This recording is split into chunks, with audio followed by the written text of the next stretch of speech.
Assalamualaikum warahmatullahi wabarakatuh. Izin mengenalkan diri. Taruna tingkat 1, Politeknik Wayoman, Indonesia, jurusan Ilmu Pemasyarakatan. Nama Muhammad Rian Bahtiar Sebastian, STB 5563, Prodi Manajemen Pemasyarakatan kelas B. Izin saya akan mempresentasikan materi mengenai statistika. Jumlah 1 sampai 6 bab.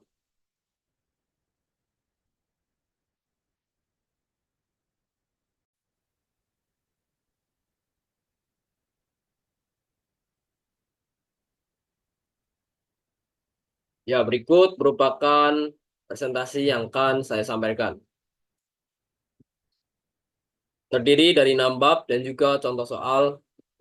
Pertama, bab 1 mengenal statistika. Statistika adalah ilmu untuk mengumpulkan, mengorganisasi, menyajikan, menganalisis, dan menginterpretasikan data menjadi sebuah informasi untuk membantu pengambilan keputusan yang efektif. Statistika dibagi menjadi 4 jenis. Pertama, yaitu orientasi pembahasan. Kedua, jumlah variabel yang terikat. Tiga, asumsi mengenai distribusi populasi data yang dianalisis. Keempat, terkait fase atau tujuan analisisnya.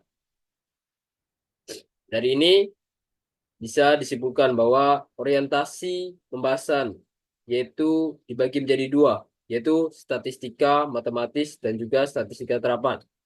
Jumlah variabel yang terikat merupakan dibedakan menjadi dua, yaitu univariat dan statistika multivariat. Ketiga, berdasarkan asumsi mengenai distribusi populasi data yang dianalisis, yaitu mengenai statistika parametrik dan non-parametrik. Keempat, yaitu terkait fase atau tujuan analisisnya dibagi juga menjadi dua, yaitu deskripsi dan juga statistika inferensial. Orientasi pembahasan. Pertama yaitu statistika matematis. Merupakan pemahaman model dan penurunan konsep serta rumus-rumus statistika. Dua, ada statistika terapan. Pertama, berorientasi kepada pemahaman dan atau teknik statistika, penggunaan atau terapan dalam berbagai ilmu. Berdasarkan jumlah variabel terikat, yaitu dibagi menjadi dua, univariat dan juga multivariat. Univariat yaitu merupakan teknis analisis yang melibatkan tidak hanya satu variabel terikat. Dua, yaitu statistika multivariat, teknis analisis yang melibatkan lebih dari satu variabel terikat. Asumsi mengenai distribusi populasi data yang dianalisis, yaitu statistika parametrik. Statistika yang didasarkan pada model distribusi normal, dan juga ada statistika non-parametrik. Statistika yang tidak didasarkan pada model distribusi normal atau bebas distribusi. Berdasarkan fase atau tujuan analisisnya juga dibagi menjadi dua. Pertama yaitu statistika deskriptif, yaitu metode statistika untuk mengabarkan atau mendeskripsikan data yang telah dikumpulkan menjadi sebuah informasi. Statistika inferensi atau induktif merupakan metode untuk mengetahui tentang sebuah populasi berdasarkan suatu sampel atau contoh dengan menganalisis dan menginterpretasikan data menjadi sebuah kesimpulan. Pembagian data. Pembagian data itu menjadi 4, yaitu menurut sifat, sumber, cara memperoleh, dan juga waktu pengumpulan. Menurut sifatnya, yaitu dibagi menjadi dua, data kualitatif dan juga data kuantitatif. Data kualitatif yaitu mengenai jenis kelamin, warna kesayangan, asal suku, dan lain-lain. Data kuantitatif dibagi dulu menjadi dua. Pertama yaitu data diskret. Data diskret itu contohnya jumlah mobil, jumlah staf, jumlah TV, dan lain-lain. Ada data kontinu yaitu mengenai berat badan, jarak kota, luas rumah, dan sebagainya. Kedua, yaitu menurut sumber. Sumber juga dibagi menjadi dua, yaitu pertama internal dan juga eksternal. Internal yaitu data yang bersumber dari keadaan atau kegiatan suatu organisasi dan perusahaan, seperti data dari perusahaan atau data dari sekolah. Dua, yaitu data eksternal, data yang diperoleh dari luar organisasi, seperti data dari Bank Indonesia, data dari Badan Pusat Statistika, dan juga lain sebagainya. Selanjutnya yaitu menurut cara memperolehnya. Cara memperolehnya dibagi menjadi dua, ada yaitu primer dan juga sekunder. Primer merupakan data yang didapatkan secara langsung, yaitu melalui wawancara, baik itu wawancara langsung maupun tidak langsung, dan juga mengenai pengisian kuesioner. Data sekunder, data yang didapatkan dari pihak lain, seperti BPS, Bank Indonesia, World Bank, dan sebagainya. Dan empat, yaitu menurut waktu pengumpulannya. Menurut waktu pengumpulannya dibagi menjadi dua, yaitu data berkala, time series, yaitu data yang dikumpulkan dari waktu ke waktu. Contohnya, data penjualan produk selama 3 atau 5 tahun. Dua, yaitu data section. Data yang dikumpulkan dalam suatu periode tertentu. Misalnya data sensus pada tahun 2020 yang berisi tentang bagaimana umur, jenis kelamin, agama, pendidikan, dan sebagainya. Selanjutnya, kait bab kedua, yaitu pengumpulan dan penyajian data. Yaitu pengumpulan data merupakan mencatat peristiwa, karakteristik elemen, nilai suatu variabel. Dalam metode pengumpulan data, pertama yaitu instrumen. Ada dua, yaitu tes dan juga non-tes. Dalam tes, yaitu seperti tes kemampuan akademik, IQ, bakat, hasil belajar, dan juga angket, wawancara, observasi. Data-data tersebut bisa didapatkan menggunakan sebuah instrumen.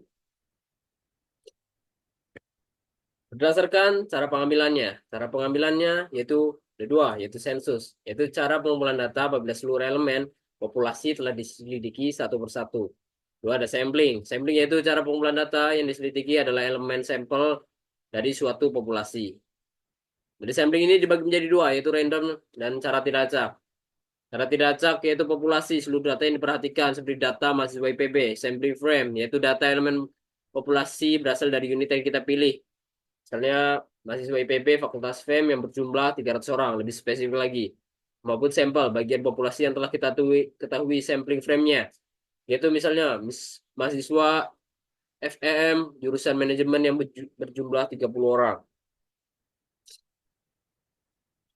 Ya, berikut adalah cara penyajian data dengan diagram dan juga grafik. Di situ tersebutkan ada grafik batang. Grafik batang yaitu grafik dalam bentuk balok.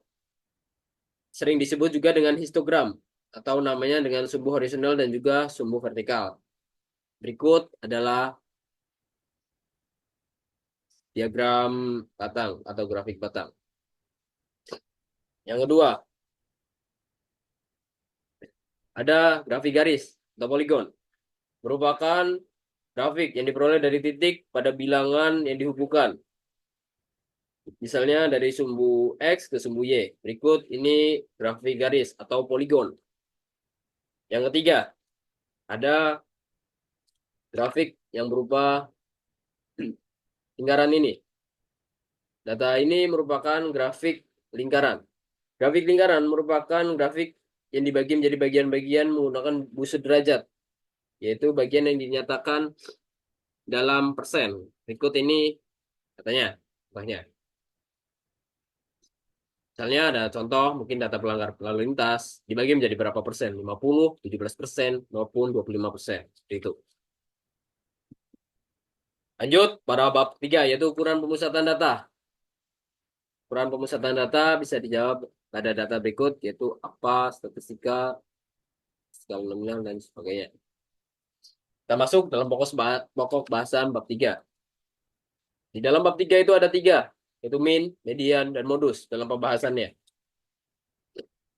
Bisa kita tahu.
Ya, bab 3 mengenai mean, median, dan juga modus.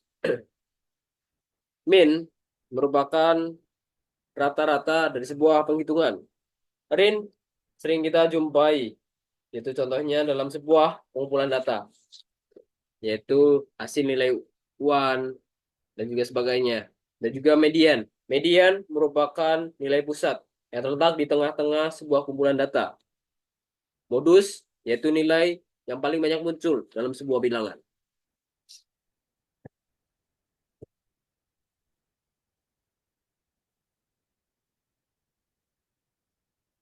Ya, di sini disebutkan ukuran pemusatan data, yaitu suatu nilai tunggal yang mewakili keseluruhan distribusi. Ada tiga cara, yaitu melalui central tendency, melalui nilai rata-rata, min, median, dan juga modus.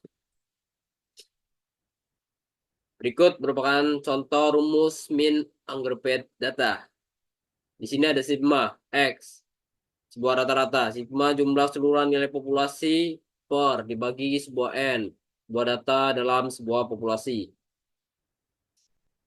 Berikut adalah rumus untuk mengukur min growth data. Rumusnya dengan keterangan X sebagai rata-rata hitung sebuah berkelompok. F frekuensi, nilai tengah masing-masing kelas, N jumlah pengamatan, dan juga banyaknya data. Nih, contoh dari soal min growth data. Jadi kita baca yaitu misalkan di sebuah kota Bandar Lampung terdapat 6 perguruan tinggi swasta. Mempunyai data sebagai berikut. Berapakah data rata-rata mahasiswa PTS di kota Bandar Lampung? Kita masukkan rumus. Kita masukkan semuanya jumlah 850, 1100, 1150, 1250, 750, dan 900 dibagi 6. 6.000 bagi 6 ditemu hasilnya yaitu 11.000. Berarti nilai rata-rata di mahasiswa PTS Lampung yaitu 1.000. Ini apabila menggunakan rumus yang kedua. Jadi kita lihat dari contoh soal 3.2. Berdasarkan mahasiswa FTK Win Syarif Hidayatullah. Ikut datanya. 41 sampai 49. Frekuensi 3, 9, 6, dan sebagainya. Nah, untuk menjawabnya. Pertama, yaitu mencari nilai tengah terlebih dahulu. Cari nilai tengah bagaimana? Dengan menjumlah interval. Interval dibagi menjadi 2. Langkah kedua, yaitu dengan mengalihkan nilai frekuensi dengan nilai tengah. Nilai frekuensi ini dikalikan dengan nilai tengah. Yang sudah, nah, untuk ketiga, yaitu menjumlahkan nilai-nilai frekuensi yang sudah dikalikan dengan nilai tengah, lalu dibagi banyaknya data. Jadi data di atas dapat ditarik rumus seperti ini, dan juga hasilnya yaitu 70. 69,9 dibulatkan menjadi 70, dan angka terdekatnya. Berikut ada contoh soal min. Bisa dilihat di layar seperti ini.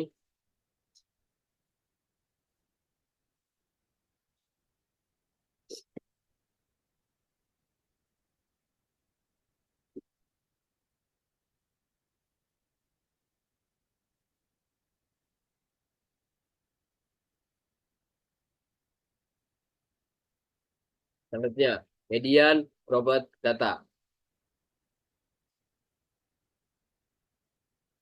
Untuk mencari median, yaitu sebagai berikut. Contohnya, median merupakan nilai tengah. Dan memasukkan rumus N per 2. Lalu mencari median dengan rumus sekian. Ditemukan rumus MD sama dengan TB plus F per FMD X I. Berikut adalah contoh soal median. Bisa kita lihat berdasarkan data contoh 3.1 mencari median dari data tersebut, yaitu dari soal sebelumnya. Langkah pertamanya yaitu mengurutkan data dari terkecil hingga terbesar. Dari soal yang tadi telah saya perlihatkan. Yang kedua, langkah mencari letak median terurut. Dari median harus terurut dulu. N plus 1 bagi 2. Dan seterusnya. Langkah 3, mencari data datumnya, yaitu data X menjadi median dan hasilnya adalah 1.000. Ikut ini soalnya.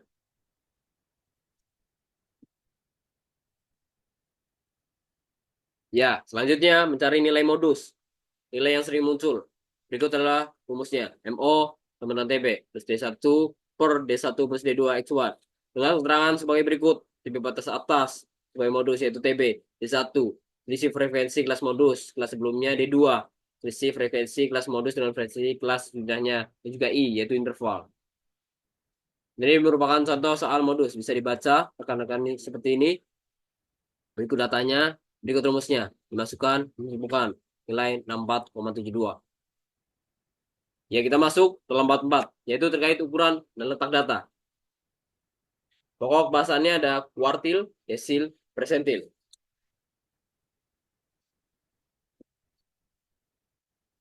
Ya, ukuran letak. Ukuran yang menunjukkan pada bagian mana data tersebut terletak, yaitu suatu data yang sudah diurutkan sesuai letak, kuartil, desil, dan juga persentil. Tiga macam kuartil pada statistika terurut. Ya, pertama ini adalah kelompok 1 memiliki kuartil bawahnya. Q1, kelompok 2, Q2, kelompok 3, Q3. Ya, kuartil ungroup data. Kuartil merupakan langkah pertamanya, yaitu mencari nilai dari kuartil tersebut. Dengan rumus sebagai berikut. Q sama dengan Q dalam kurung N plus 1 per 4. Untuk data yang belum dikelompokkan seperti langkah awal, ya, adalah mengurangi data tersebut dari terendah hingga tertinggi. Selanjutnya mencari kuartil berdasarkan pada rumusnya. Berikut adalah merupakan contohnya. Bisa kita lihat pada contoh 4.1. Berikut ada datanya, ada 11 orang siswa. Ya, dimulai dari mencari Q1-nya. Q1-nya bagaimana kita mencari? Pertama, langkahnya yaitu mengurutkan data dari terkecil hingga terbesar.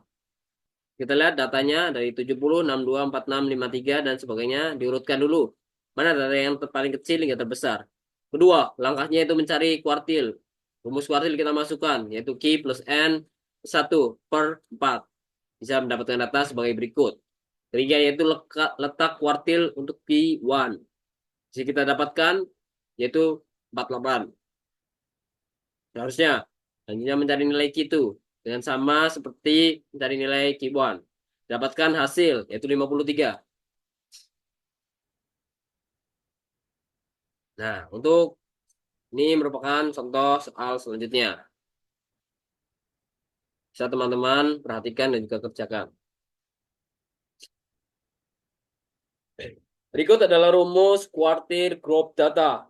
Data yang dikelompokkan berdasarkan kuartil group data menggunakan rumus seperti ini. Q sama dengan TB plus S per FQ kali interval. Bisa dibaca keterangannya seperti ini. Kuartil 1, 2, dan 3. N merupakan banyak data, tapi batas kelas bawah, selisih antar kelas kuartil, dan juga frekuensi kuartil. Jangan lupa I adalah interval. Berikut adalah contohnya.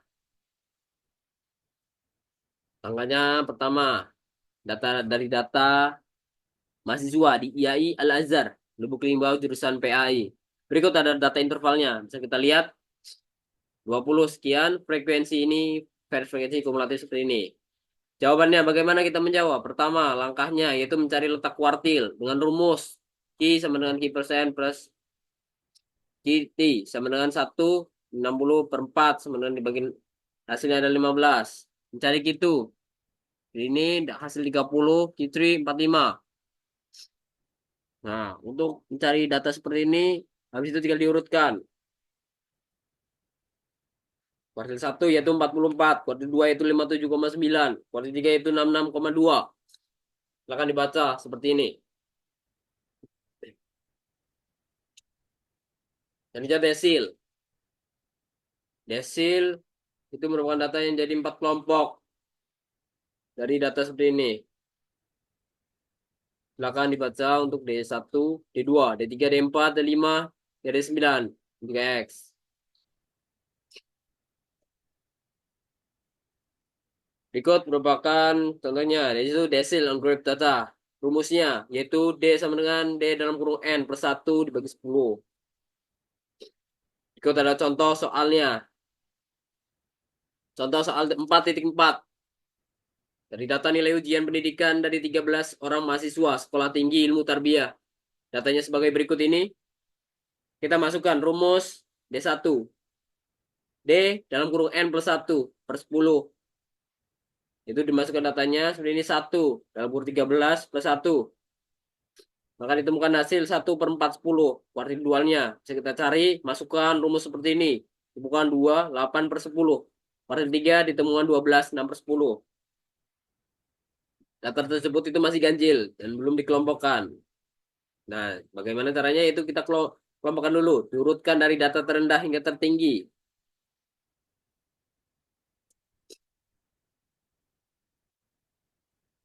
Nah, ini kita bagaimana mencari letak desil. Masukkan rumusnya, nilai desil. Menggunakan rumus D sama dengan TB plus S per FD dengan I. Berikut adalah keterangannya. Ya, contoh soal desil. Seperti ini, rekan-rekan.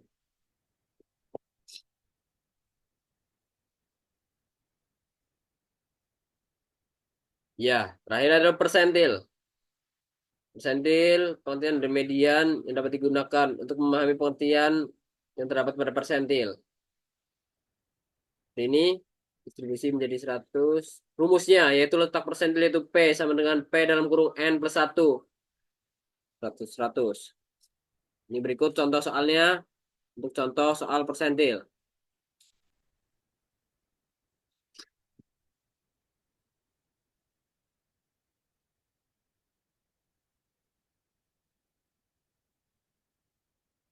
Ya, latihan soal ini bisa didapatkan di buku statistika halaman nomor 9, nomor 1, dan juga 2.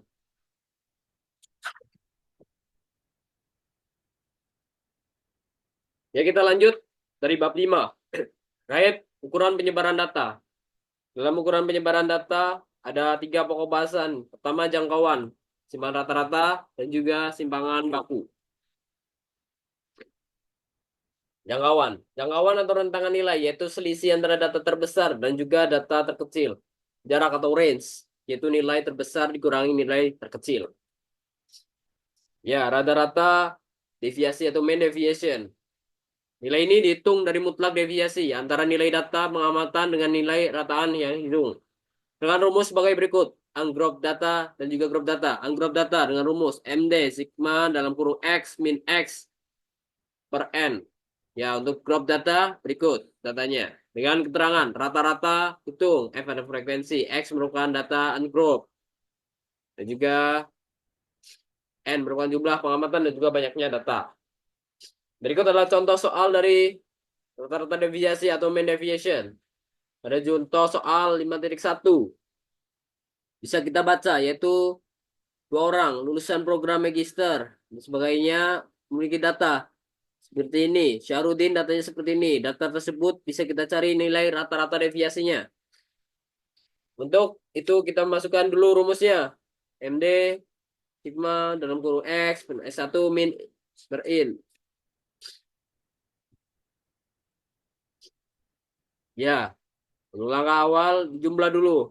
Bagi 7 ketemu 70. Selanjutnya langkah berikutnya itu mengurangi nilai X. Rata-rata X.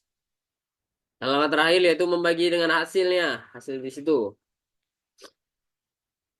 Dari data-data yang dihitung secara sama, yaitu 70. Diketahui bahwa nilai mereka itu keduanya sama. Tapi data-data deviasinya atau nilai min penyebaran nilainya itu berbeda. Deviasi Mas Duki IMD itu 6. Sedangkan Syahrudin itu 1,7. Lebih kecil daripada Mas Duki. Berikut adalah contoh soal deviasi min. Tadi ada varians, yaitu ukuran penyebaran yang menunjukkan standar penyimpangan atau deviasi data dapat pada nilai-nilai rata-rata data. Ada 2 yaitu ungrouped data dan juga grouped data per level populasi dengan rumus sebagai berikut bisa kita baca dan juga grouped data dengan keterangan sebagai berikut. Contoh soal varian. Dibaca seperti ini jawabannya. Data tersebut belum dikelompokkan. Maka pertama harus nilai variansnya. Dari rumus-rumus yang sudah saya sebutkan tadi, kita tinggal memasukkan semua nilainya. Lalu bisa dimasukkan sesuai rumus dan juga langkah-langkahnya seperti ini.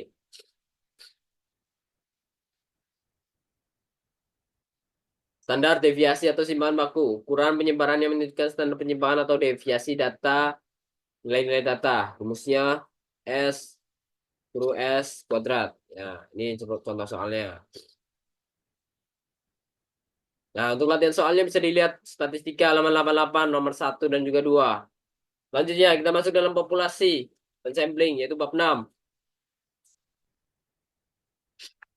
Oh, bahasanya itu ada 3, yaitu pengertian P dan S, metode penelitian S, dan juga contoh penggunaan BOT. Pertama, pengertian populasi dan juga sampling. Populasi merupakan keseluruhan dari subjek atau data yang peneliti. Menurut Suharyadi, data itu menjadi pusat perhatian seorang peneliti dalam ruang lingkup dan juga waktu yang telah ditentukan. Kedua, yaitu populasi terhingga dan juga populasi tak terhingga. Terhingga yaitu ukuran populasi yang bisa berapapun besarnya tapi masih bisa dihitung. Didata di sebuah guru sekolah. Dalam lingkup yang kecil dan juga masih bisa dihitung. Dua adalah populasi tak terhingga. Ukuran data yang sudah sedemikian besarnya. Contoh populasi orang yang suka musik gambus. Contoh sosialisasi orang yang suka musik dangdut dan juga sebagainya. Berikut merupakan diagram populasi. Populasi, yaitu himpunan dari unit elemen, elementary atau unit penelitian. Memiliki ciri khas karakteristik tertentu yaitu isi, cakupan, dan juga waktu. Dan dijadikan sebagai objek penelitian. Sampling merupakan himpunan bagian subset dari populasi. Itu datanya, diagram populasi. Metode penarikan sampling. Metode penarikan sampling ada 2, yaitu probabilitas dan juga non-probabilitas. Dalam probabilitas itu ada 5 jenis yang bisa perhatikan. Yaitu pertama simple random sampling. Simple random sampling yaitu merupakan maaf, ya, simple random sampling. Pengambilan data yang dilakukan secara acak namun sederhana.